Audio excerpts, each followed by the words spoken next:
Hi, everyone. Thanks for joining the Endowment Grant webinar. We will get started in just a moment.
I'm hoping, Danielle, that everybody's gotten in. Are we ready to start? Yes, ma'am. Okay, thank you. Well, good afternoon. As Danielle said, this is the Endowments Committee, beginning of a celebration where we have asked grant winners to come and share with you. So hopefully it will motivate you to apply in the future for the endowment grants. And I just want to give you a real quick what the endowment committee is, and also encourage you to become a part of the endowment if you haven't. And this year, our national president has it as her special charity, and we're asking each member to do $22 or more. And that can happen all through the year. So the endowment makes recommendations to the board about all aspects of how the endowment money is spent. We want to promote our members an awareness of the endowment. We want to solicit funds, which I've just done. And then we want to provide recognition of our winners. We're all about the promotion of our profession as educators that work in the area of health and human sciences. The grants are awarded to teams of 2 or more. We like them to be tied to an educational piece, and Marcia will talk at the end about some of the things that we don't necessarily promote the grant being used for. A real quick reminder, our endowment was a part of the 2001 through the 2004 strategic plan of the organization, and the goal was to reach $300,000, which we have. So this endowment's going to be ended, and spontaneously a new one will be begun, which you're going to hear more about in the future. So with this, I'm going to turn it over to our first presenter, and we're just going to let each presenter introduce themselves and share their information. And I believe, because of added responsibilities, that Julie is going to go first. So take lots of notes, share this information, and encourage your friends to apply for the endowment grants in the future. Well, greetings, everyone. My name is Julie Garden Robinson, and I hope you can all see a yellow screen. So shake your head if you see a screen. All right, very good. And I first want to say thank you to the NEAFCS Foundation, because we've been wanting to do something like the project I'm going to discuss for a few years now. I am the co-leader of the North Central Extension Food Safety Network. So what are we trying to do with our program and our project? We really hope to increase the skills of any NEAFCS NEAFCS members in developing and maintaining a regional network. We happen to have chosen food preservation as our first topic, but we've branched out into lots of different topics related to food safety. So our outputs so far, we have created 3 handouts that will become available on our website. They're with the graphic designer right now, and we will be recording presentations. And so far we have training sessions planned for 2 conferences, both NEAFCS and a regional urban conference. So first of all, why form a regional extension group? Well, for any of you who are ever involved in grant writing and that sort of work, that is becoming the game. That is what you need to do. You need to work outside of your state and also within your state and within your county, within your city. It's very important to establish networks. And we are hoping to share our strengths. How have we survived as a regional network through a pandemic, and to remain connected with each other. And I really think we have built some strong bonds with our colleagues in 12 states in the North Central region. And you can see our logo at the bottom, and you can see all the states that are involved in the North Central region. If any of you are involved in food preservation, you can just Google NCFSN. It's taken a long time for that to roll off my tongue, but it finally does.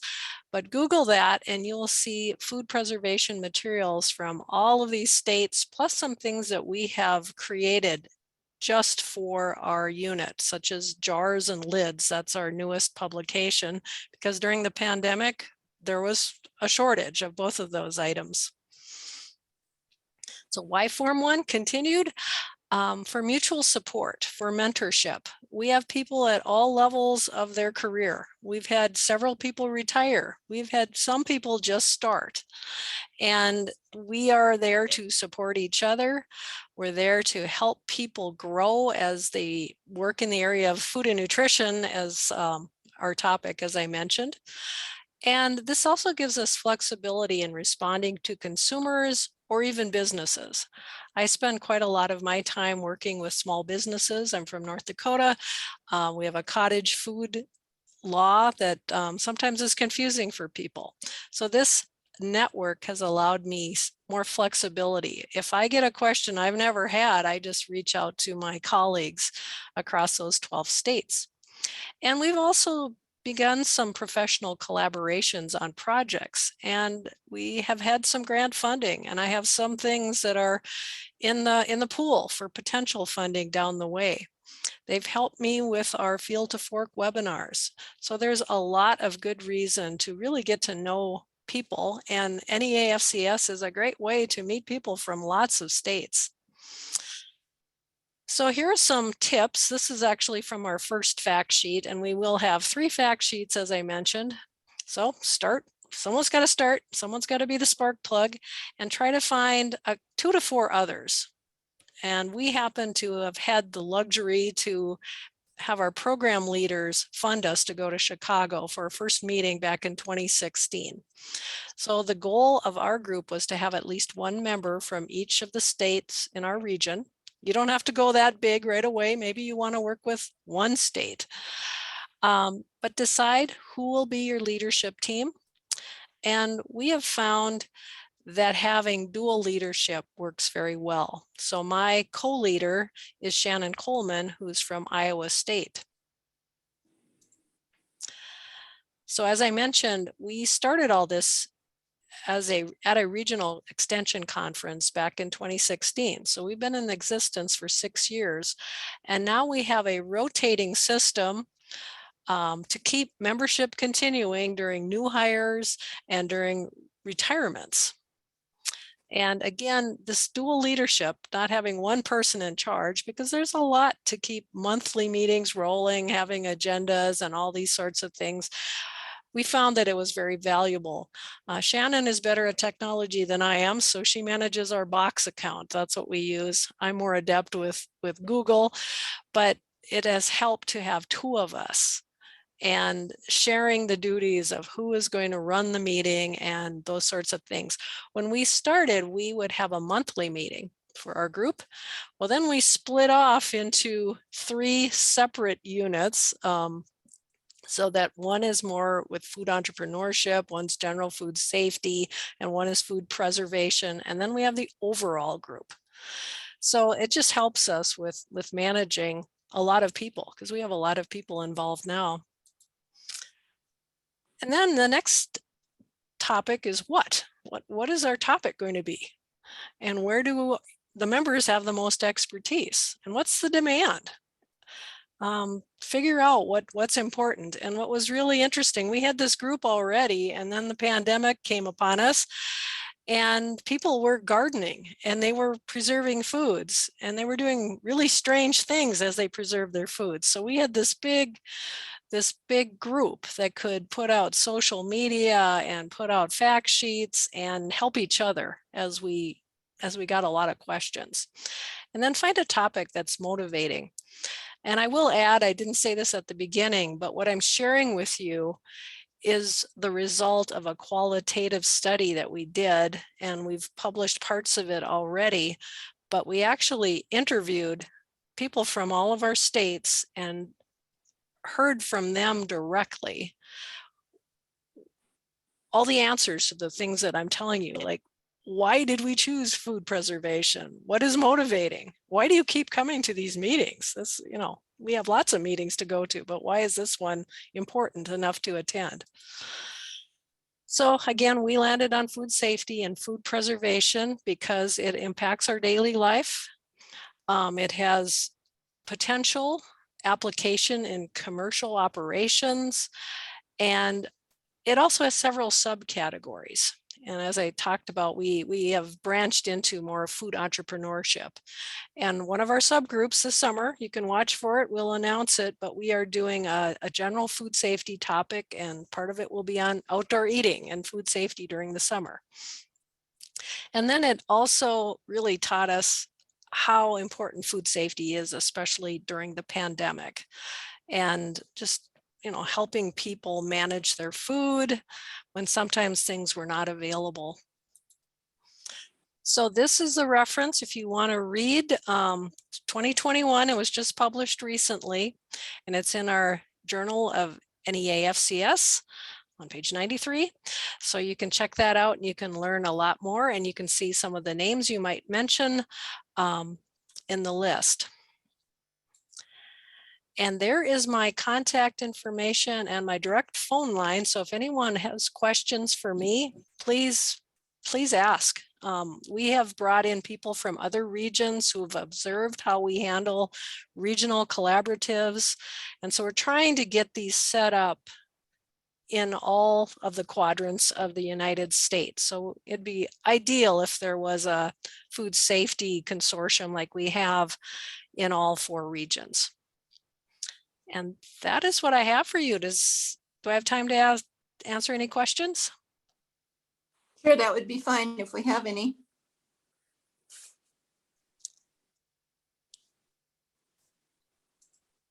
If you have any questions, you can place them in the chat box or the Q&A.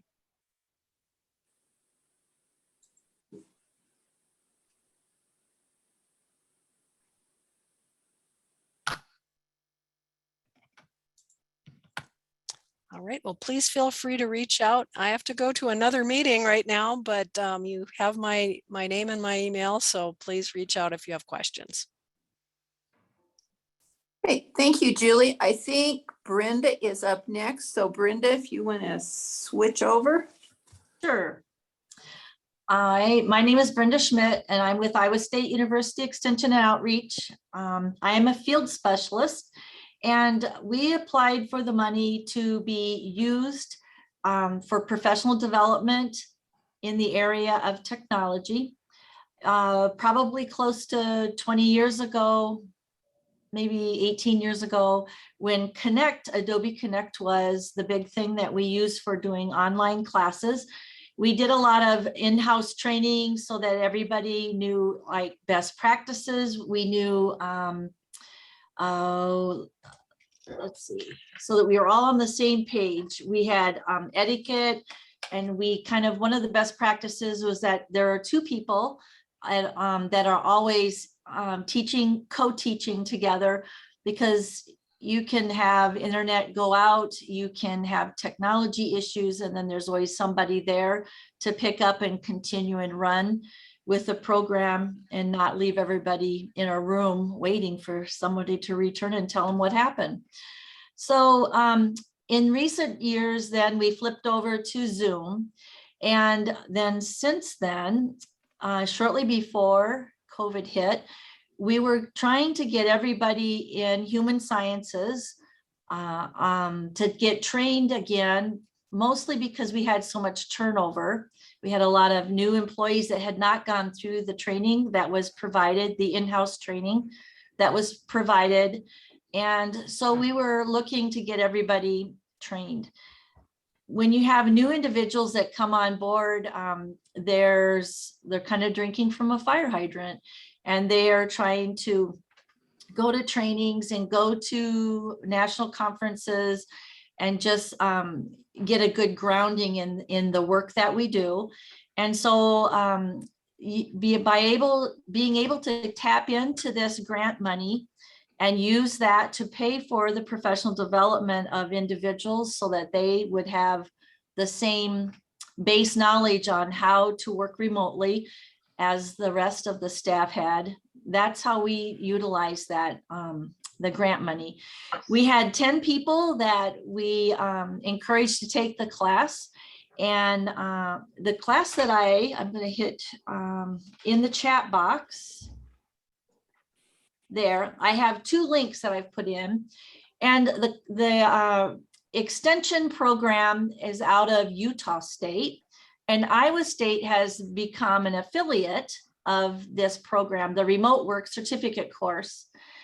And so what that means is that Iowa, we are promoting this program, and Iowa then has individuals that are designated to be counselors for the people in Iowa who take this course.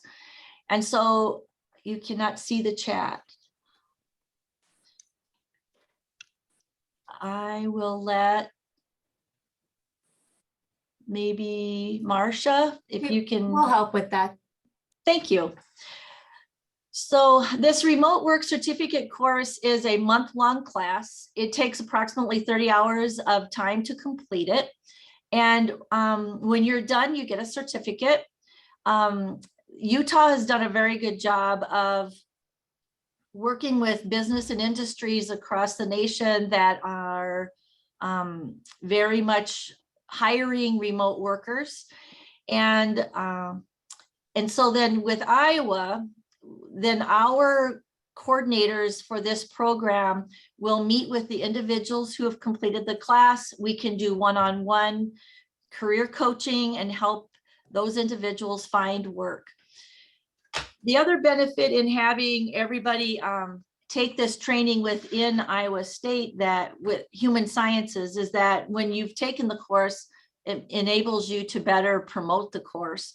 And so as nutritionists or family life specialists or family finance specialists, as we work with individuals or teach a class, and as we listen to people's stories, and if difficulty in finding childcare, difficulty in finding a job that would utilize your degree, if you're especially living in rural areas, then we can talk about this program to individuals and encourage them to take the class, which would then open up the possibilities for employment, not just from their local area, but anywhere across the state and even outside the state. The best practices and the tools, all the new tools that are presented are ways of helping us as a group to work efficiently. And like I said before, a lot of the older employees, the seasoned employees are already established in best practices and how we work together. And so this was a very good class for them to take and to get caught up with the rest of us and work well as a team. The other thing that I really liked about it is when new people come on board, they may not fully understand the benefit of any NEAFCS. And, you know, we can tell them why we've joined it and what we appreciate in it. But if they experience the benefits from the professional development opportunities, from the grant monies that are available, then that helps us grow the organization within our state and also at the national level. So is there any questions or comments or thoughts that you'd like to share?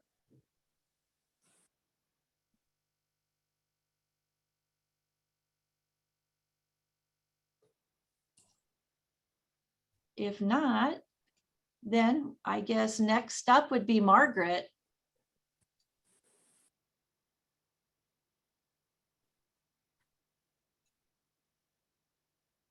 Hello. Let me get myself shared here. All righty. Is it popping? Is it popped up to share, Danielle? You are good. Okay. All righty. Okay, here we go. All right. Well, good afternoon. And I'm Margaret Jenkins. And with Ohio State University Extension, assistant professor, and also a Claremont County FCS extension educator, so county-based. I'm a member of NEAFCS, also AAFCS. I'm also the Ohio affiliate president from 20 to 22 for the Ohio affiliate of AAFCS, not the NEAFCS. I am a former middle school and high school family and consumer science teacher. I was with the Cincinnati Public Schools and also past president of the Ohio Association Teachers of Family and Consumer Science. That was when I was a classroom teacher. Have a family. Also, and I am a grandmother too. So those are all important to share. Okay, well, let me tell you about, I want to thank AAFC, I'm not AAFCS, but NEAFCS for this opportunity to have this grant. The title of our grant was what we wanted to do was build an Ohio Alliance for People-Centered Sciences. So we want to, and that would be, we were utilizing the model from the National Partnership for Recruiting, Preparing, and Supporting FCS Educators.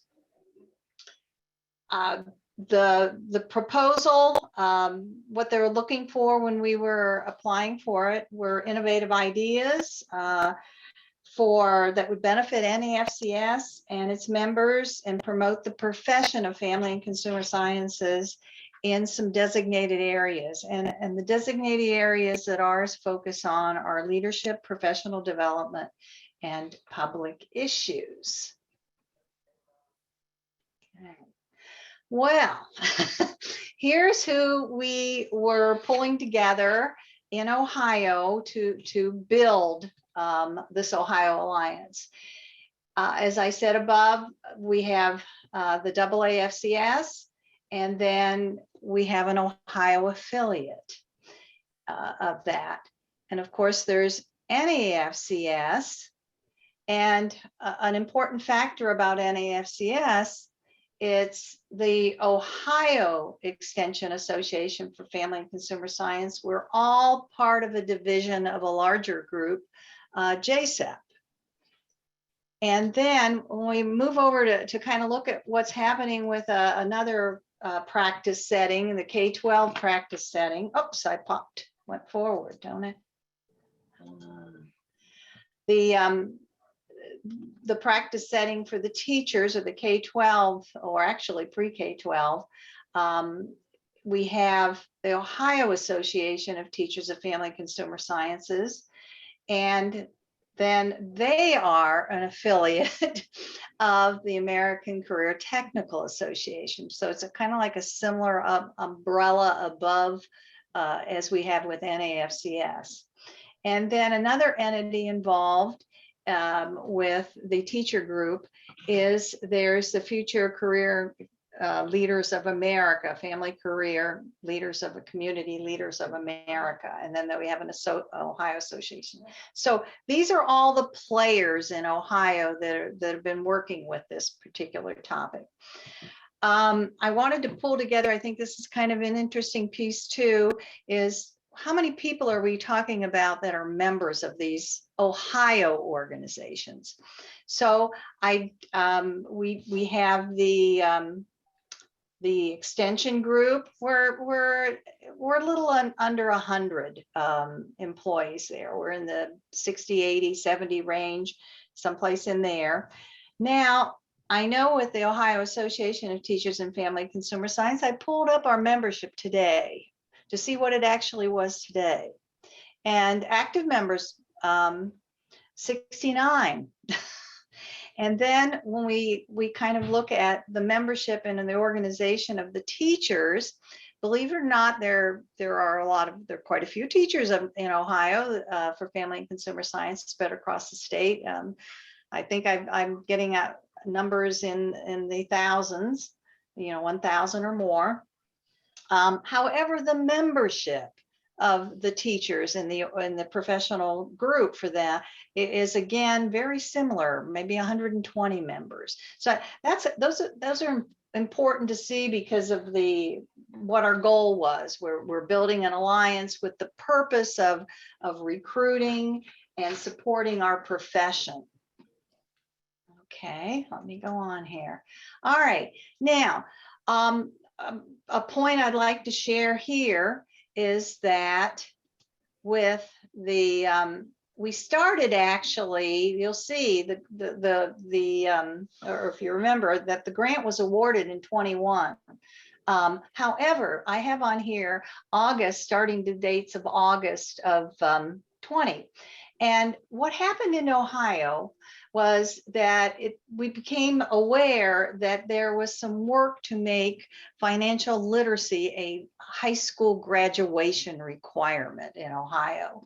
All our professional organizations have been supportive of that. However, to get it in as a requirement. So we actually joined together at that point with our Ohio organizations, and we met bi-weekly during that period of time in August until it basically passed, which was in 21. And we provided testimony and both written as well as having it in person. Even though COVID was on, we were able to do that. And so it actually passed in the legislature in September 24th of 21. And so the reason I wanted to share that is because that was kind of our ground. And so then if we look down here, when this grant was applied for, it was it was due January 31st of 21.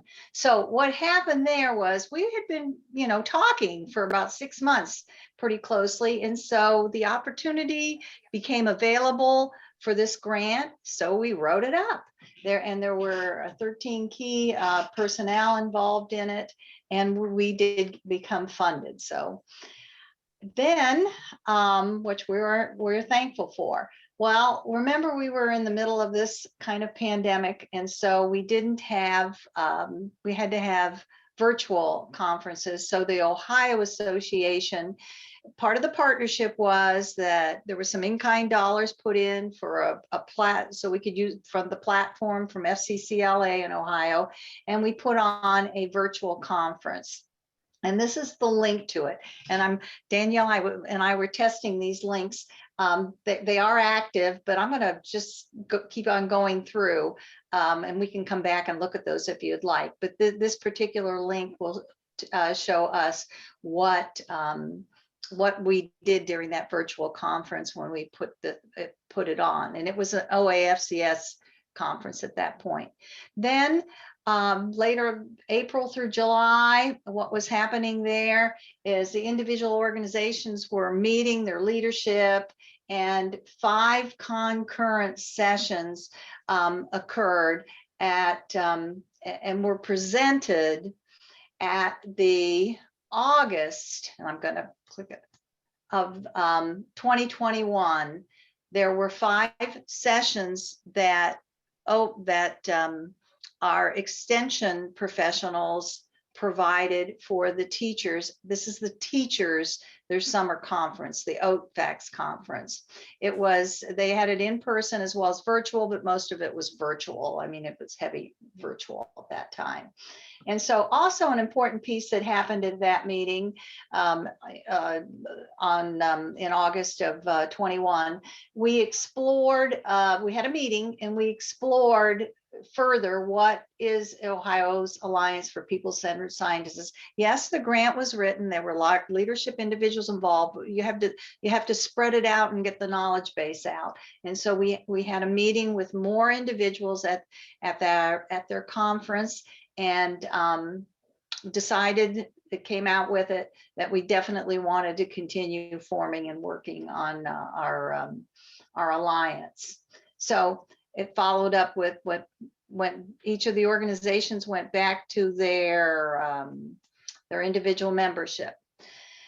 So then we move on, and we're having, again, the members involved. We had a virtual OSU Extension FCS conference in October of 21, and had a couple sessions that besides our content that we have in our areas, we also had the presentation on the secret history of home economics and family and consumer sciences. And to discover how FCS professional organizations can impact your life. So those were 2 kind of professional developments happening at our annual FCS Extension Conference.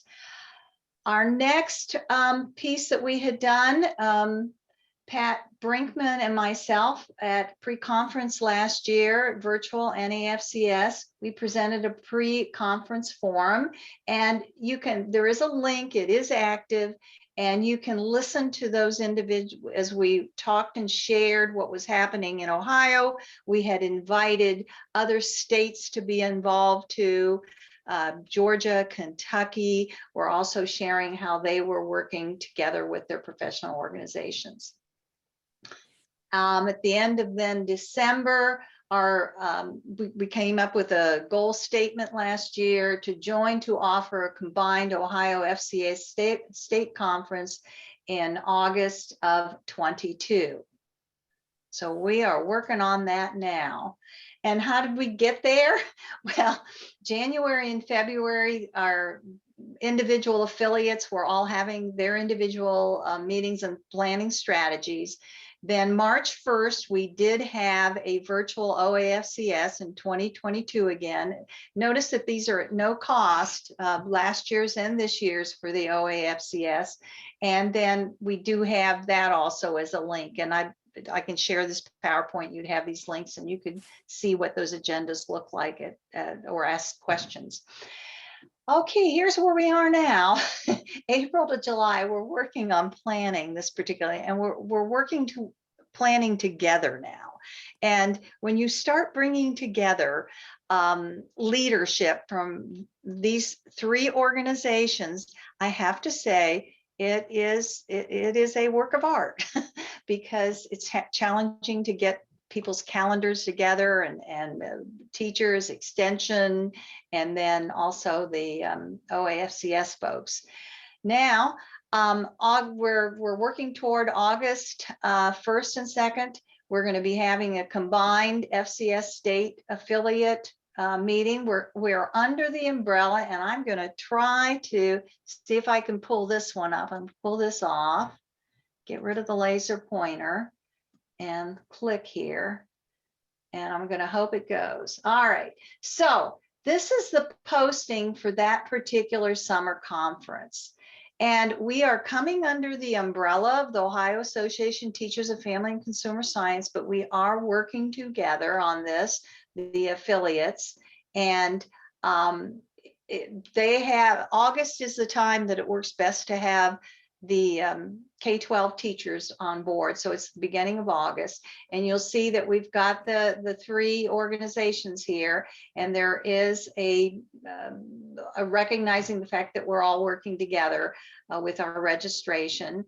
And here's who are the main piece of one of the main pieces is Danielle Berlinger is a keynote, and that is sponsored by actually AAFCS or the Ohio Association, funded through this particular grant. So we're really excited with that. So that, and then you can see here, I'm scrolling down to show you where we'll be having sessions happening.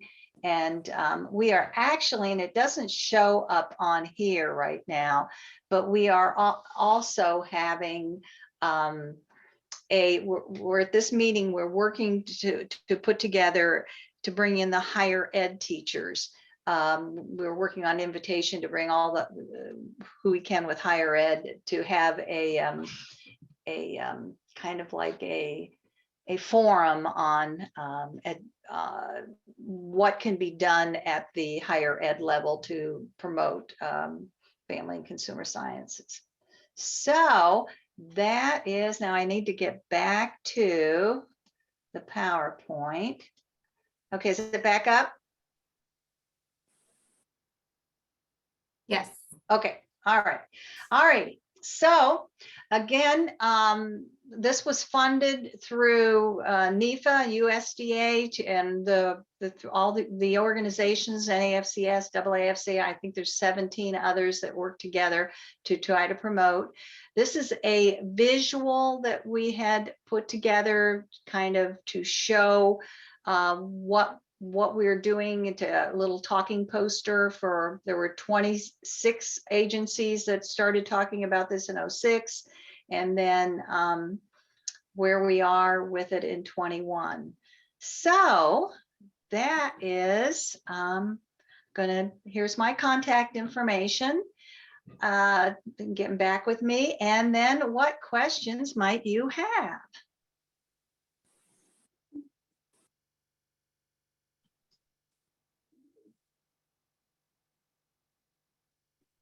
I don't see any at this time. Okay, great. Thank you. Okay, I think Serene is our next presenter. If you want to share your video, Serene. Right on, and welcome everyone. Thank you for allowing us to present today. I am Serene Greenway, a Family and Consumer Sciences Extension Educator with the University of Idaho, and I am joined by my colleague, Scott Jensen from University of Idaho. Hey.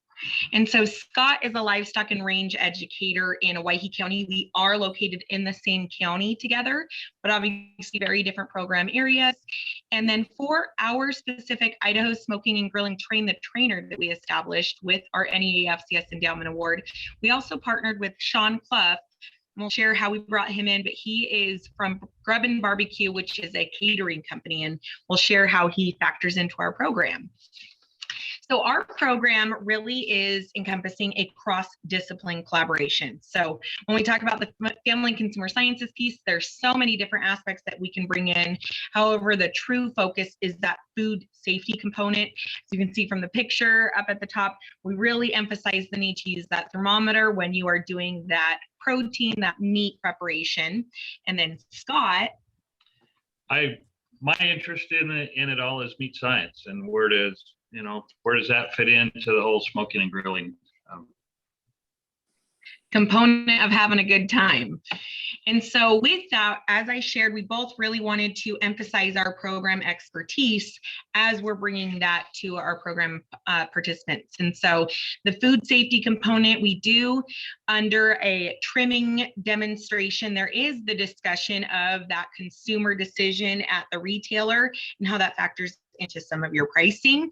So we're even bringing in some of that basic financial management, which is so important. And then just to go a little more in depth on the meat science.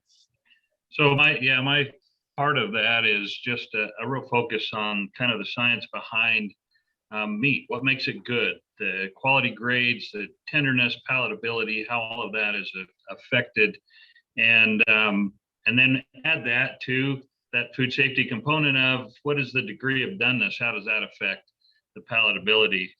And then bringing in Sean Clough is a friend of mine, has been for a long time, and makes a living, like Serene said, catering.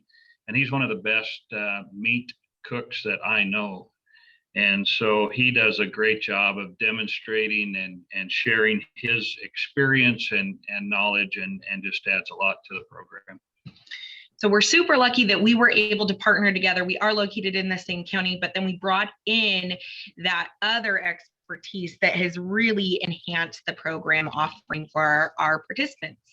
So while we have gone through a pilot version, our current program structure looks a lot different. However, we now offer a 2-night, we do structure ours in the evening. We made a determination after our pilot, no more Saturdays are we giving up. And so to allow to meet all of the content that we really want to provide to our participants, we have broken it into 2 nights. And so we discuss smoking versus grilling, wanting to really engage our participants right away. We hit the grill almost as soon as we get individuals in the door and sat down, and the lecture portion of the evening. So we start with a quick lecture, we get right on to some demonstration, some hands-on, and then we have even brought the participants back in. They're immediately sampling food, and then we're talking about that safety component. We are demonstrating safety components while at the grill. We currently don't actually smoke food in the class just based on time, but we are discussing it, we are sampling it, and we are dedicating time to it. A big piece, as I shared, that caterer has brought is a brisket trimming demonstration. It has been one of the most mentioned pieces in the program evaluation that we give, and we receive back the feedback from our participants. And then following all of the content, the lecture, the demonstration, the hands-on that occurs on night 1, we then have homework that we assign to our participants. And what is that homework, Scott? The homework, we are, the following night, the next week, we do some tri-tip. Have the participants trim, they learn how to trim and do all that stuff, cook a tri-tip. Well, the assignment is that they come back with a seasoning mix that they've created themselves at home, specifically to go on that beef tri-tip.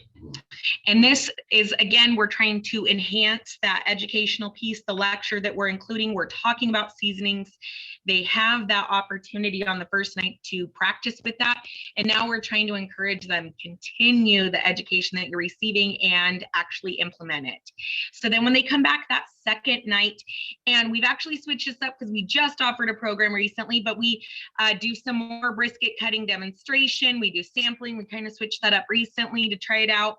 But we also have the tri-tip trimming demonstration. And then as Scott shared, their homework was to create a seasoning that they now want to place onto their beef cut, because we also are playing a little bit with some of those meat cuts, again, to discuss those retailer decisions when it comes to our bottom food budget dollar. Again, we have that hands-on meat preparation. We incorporate a lot of the food safety components, wearing those gloves, safe surfaces, switching out your raw meat tray for a cooked meat tray, and really trying to set the standards for them to be practicing in their own home. And then Scott talks a lot about that meat science and selection, as well as USDA meat safety efforts. We do have a program evaluation, and then just as we finish night 1 with some sampling, we also finish night 2. And so just to give you some statistics on this program that is offered to participants to date, Scott and I have offered 5 separate programs. They've all been offered in Owyhee County. We think that's important to note because we are a rural county. And to date, we have 111 participants. We have 99 evals from those programs with an 89% eval completion rate, which we think is pretty high and notable because it gives us some great information regarding our participants. And just to give you some of those stats with our participants. So of those completed evaluations, one of the questions that we ask them is, you know, as a result of your participation in this smoking and grilling foods workshop, how frequently do you plan to use a thermometer when smoking and or grilling meats? And so prior to the program, we have 22% that state always, and after completing the program, we have 63% stating always. So we've almost tripled the amount of individuals that are stating we plan to always use a thermometer to check for that internal temperature when we're using the grill. And then one of the other questions, I guess, on there is that, you know, what do folks really understand about meat cuts and selection, where they come from and how that affects cooking and tenderness and all those things. And that score on those improved. That started with a mean of 2.59, and then post evaluation, it was 3.99. And so about a 2.5, or an increase of, well, my math's bad. How about a 1.5 point increase? Yeah. So we are seeing that feedback and those self-evaluations that they are increasing their knowledge, their confidence, as well as their consumer plans, because we included questions regarding, you know, how will this affect your consumer decisions at local retailers? And so we obviously feel very strongly about our program. And so therefore, we applied for an NEAFCS Endowment Award so that we could offer a Train the Trainer for University of Idaho faculty, staff, and volunteers. And so in June of 2021, we had 13 colleagues and volunteers from across the state attend our training. We think it's important to note that 5 of those attendees were NEAFCS members. So it is going back and giving back to our NEAFCS membership. And following the Train the Trainer program, we had one participant offered a youth program. And so in July of 2021, just a month later, he actually partnered with a local barbecue company to implement a youth program serving 17 participants. In addition to the one youth program that has been offered as a result of our Train the Trainer workshop, there have also been 4 additional participant-based programs offered by our colleagues. So in the photo here, we can actually see Joel Packham, who is a livestock educator located within a different district of our state. And he is there in that photo with a 4-H volunteer from his county, and they have worked together with Grace Whitman, a family and consumer sciences extension educator, to implement some programs. And we also have an FCS educator in a different district of Idaho also offering programs. And so here are some photos from our hands-on Train the Trainer workshop.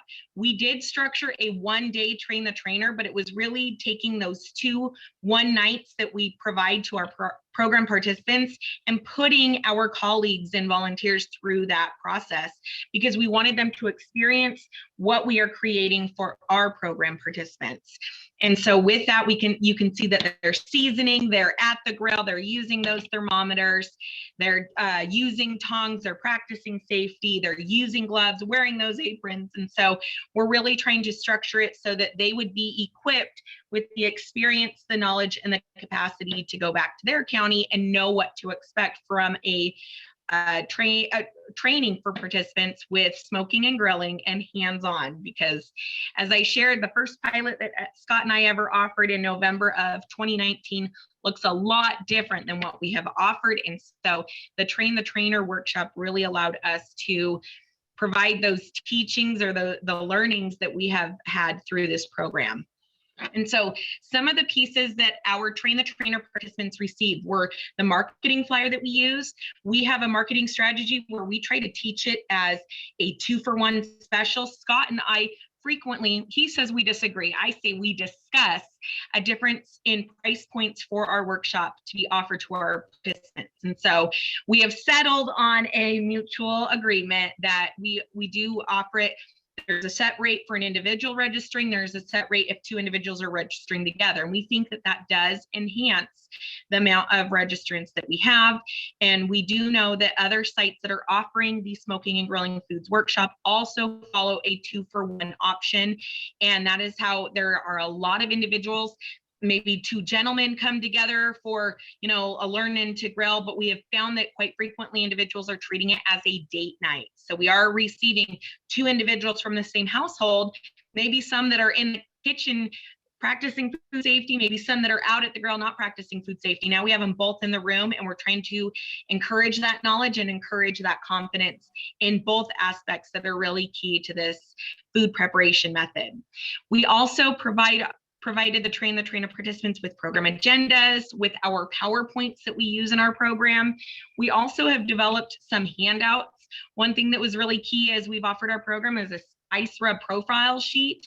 It's very basic, but we know that our participants really appreciate that. We also include thermometer and temperature sheets for that internal temperature, and some sample recipes that we have as samples at the class. And so we include those. We've also shared our IRB approved post-program evaluation, and it was requesting, let us know all of the inventory that you keep for materials for this workshop, the trays, the tongs, the thermometers. And so we also created an inventory checklist for our Train the Trainer participants. Another thing that the NEAFCS Endowment Award was able to provide were magnets for our Train the Trainer participants to then give to their program participants. So we're not just talking about these food safety aspects, we are encouraging them with reminders. We also were able to provide each program site a cutting board so that they could use that with branded material for their demonstrations in the class. And each Train the Trainer attendee received a ThermoWorks thermometer, because we know how important that food safety is, not only in talking about it, but demonstrating it to our participants to carry forward. And so as we talk about next steps, in addition to those sites that have been offered, this Endowment Award has been discussed. Scott and I have given an Epsilon Sigma Phi webinar on the work that we've been able to conduct as a Train the Trainer. And we were even contacted by Oklahoma State with their Cowboy Grilling team. That is a youth program that they are working on developing, and we were able to share with them some of the things that we have learned through teaching our adult program, and how we have started adapting pieces and what we find encouraging to work with youth. Some of the pieces that we would like to do as a team is start structuring some youth programming. We think it would be a great opportunity in our rural county that does not have FCS programs within the school system, that we could really partner maybe with some ag programs and offer some opportunities to some of those teens, get them learning a new cooking technique, more mindful of different ways that they can be helping out and be building some of those life skills. But we think this is a great opportunity to partner with all those programs, as well as after school programs, or even in classroom opportunities when allowed. And these photos in this slide are actually from our colleague who offered that youth program following our Train the Trainer. But with that, here is our contact information. If anyone would like to reach out to us, learn more, we're more than happy to share. But we are extremely grateful to National Extension Association of Family and Consumer Sciences for allowing the Endowment Award opportunity and for selecting our team as a recipient this in last year. So thank you very much. I'll now open it up if there's any questions for Scott or I.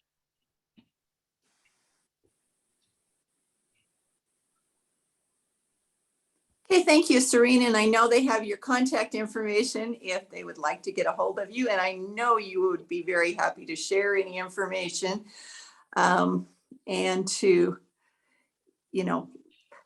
let them share your program. So thank you very much for your presentation. If there are questions and you want to email any of our presenters, I want to thank our four presenters that we had today. These were our grant recipients for 2021. We just did finish up and do our grant recipients for 2022. They haven't had time, of course, to move forward with their projects, but they were notified in April that they were awarded grants. And so I just wanted to take a few minutes and talk a little bit about how the awards are judged. We're definitely looking for innovative ideas. As you can see by the variety of the 4 presentations we had today, that we had a big variety, and it was exciting to read the ideas that different people had and different things that they wanted to do with the grants. The grants are meant to go to our membership to help you do programs and help with the funding.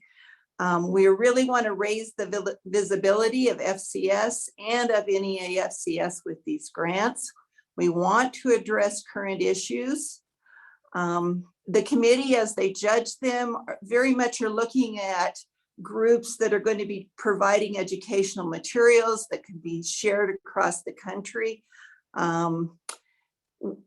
The board did meet last week and has put a recommendation forward that for 2023, our date will be moved instead of January 31st to May 15th, because they had so many different deadlines with awards and everything hitting at the end of January. So it gives you a little more time. But if you're thinking about applying for one of these grants, please go into our website.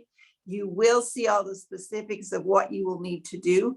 We are definitely looking for groups that will provide some impact and can, do things that they can share with other members of our association. The committee has always strongly funded educational materials, educational opportunities, some things that were not as likely to fund are things with regard to if you want money for refreshments or door prizes or clothing items.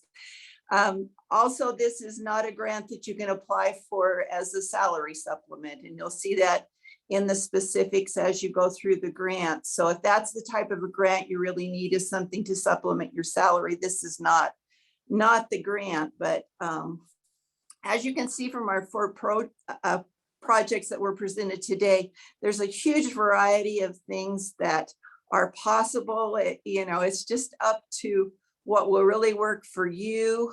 One of the requirements is that these come from a committee or an affiliate or a group of 2 or more members, so that we're really helping our membership, and we're helping NEAFCS, which was the intention of the endowment when it was begun. Are there any questions? As I said, if you will go into the website, you will see all the specifics with regard to applying for the grants. If you have any questions, I know I will be very happy to answer them. You can certainly email me, email Marianne. Marianne and I are both retired, but we still accept phone calls too. So if there's any questions about applying for a grant, we really encourage you to do so. This is really meant to benefit our members. And as I said, to raise the visibility of FCS and NEAFCS, which I think our 4 recipients this time did a great job of. So I'm going to ask, are there any questions with what time we've got left?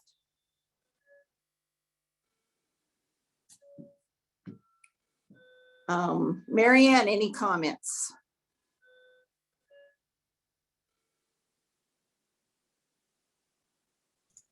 Marianne, you're muted, sorry.